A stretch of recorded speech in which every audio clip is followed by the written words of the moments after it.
Hi friends, ఈరోజు వీడియోలో నేను మీతో రాయలసీమ స్పెషల్ ఎర్రకారం దోశ ఎలా తయారు చేసుకోవాలో చూపిస్తానండి. ఈ వీడియోలో మనం ఎర్రకారంని కూడా ఎలా ప్రిపేర్ చేసుకోవాలో కూడా చూద్దాము. ఇది దోశకే కాకుండా అన్ని టిఫిన్స్లోకి కూడా చాలా టేస్టీగా ఉంటుంది. ఈ రెసిపీ కోసం ఒక మిక్సీ జార్ తీసుకోండి. అందులోకి 2 మీడియం సైజులో ఉండే ఉల్లిపాయల్ని ముక్కలుగా కట్ చేసుకొని వేసుకోండి. అలాగే 1 టేబుల్ స్పూన్ జీలకర్రని కూడా వేసుకోవాలి. ఇప్పుడు ఇందులో 7-8 వెల్లుల్లి రెబ్బల్ని యాడ్ చేసుకోండి. నేను ఇక్కడ టమాటాని యాడ్ చేసుకోవట్లేదండి. ఈసారి ఎప్పుడైనా నేను మీకు టమాటా ఎర్రకారం కూడా ఎలా తయారు చేసుకోవాలో చూపిస్తాను. ఇప్పుడు ఇందులో 4-5 ఎండుమిరపకాయలని యాడ్ చేసుకోండి. రుచికి సరిపడినంత ఉప్పు వేసుకొని మెత్తగా గ్రైండ్ చేసుకోవాలి.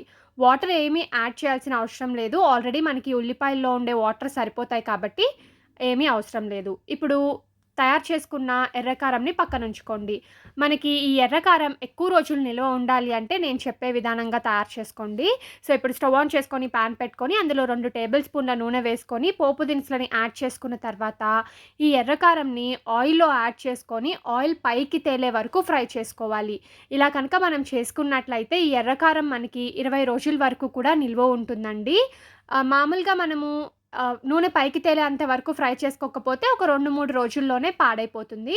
సో, ఇప్పుడు ఎర్రకారం సిద్ధమైపోయింది కదా! దోసలు ఎలా వేసుకోవాలో చూద్దాం.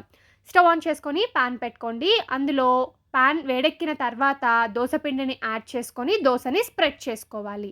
దోసని మొత్తం వేసుకున్న తర్వాత కొద్దిగా నూనె కానీ, నెయ్యి కానీ వేసుకోండి. ఎర్రకారం దోసలోకి నెయ్యి అయితే చాలా బావుంటుంది. నెయ్యి ఉంటే నెయ్యిని వేసుకోండి.